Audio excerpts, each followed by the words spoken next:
Hello friends, good morning. আজ হচ্ছে শনিবার। তো আর একটা মিনি ব্লগ তোমাদের সাথে শেয়ার করছি।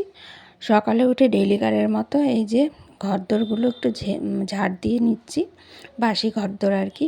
হাজব্যান্ড যাবে আজ 9টায় অফিসে। তো এই যে রীতিমতো চোখে মুখে একটু জল দিয়ে বাসি নাইটি মানে ছেড়ে তারপর চালটা ধুয়ে ভিজিয়ে রাখলাম। আর ফ্রিজে একটু কয়েকটা মাছ ছিল, তো এই মাছগুলো একটু জলে ভিজিয়ে রাখলাম। এদিকে এই যে ভাত বসিয়ে দিচ্ছি। চালটা তো একটু ভিজানোই ছিল। চাল ভিজানো থাকলে ভাতটা খুব সফট হয় আর তাড়াতাড়ি হয়। গতকালের একটু আলুকপির তরকারি রয়েছে, রাতে করেছিলাম, তো এটা একটু গরম করে নিচ্ছি। আর এদিকে কিন্তু আমি এখনও ব্রাশ করিনি, চোখে মুখে সামান্য জল দিয়েছি আর বাসি নাইটিটা ছেড়ে তারপর ঘরটার ঝাড় দিয়েছি।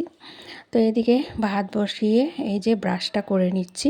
আজকে ছোটো মেয়ে দেখো তাড়াতাড়ি উঠে পড়েছে, স্কুল থাকলে কিন্তু তাড়াতাড়ি এত ওঠে না। তো ওর বাবা গেছিলো বাজারে, আর এইদিকে চিকেন নিয়ে এসছে।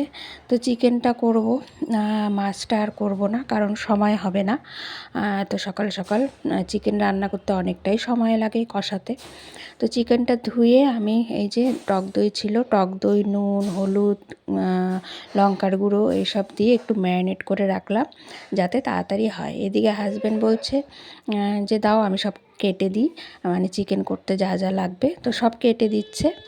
আর এদিকে মশলা করে দেখো আমি মশলাটা কষাচ্ছি, চিকেনের মশলাটা তো কষিয়ে তারপরে চিকেনটা আমি করে ফেলবো। আর কষাতেও তো একটু সময় লাগে।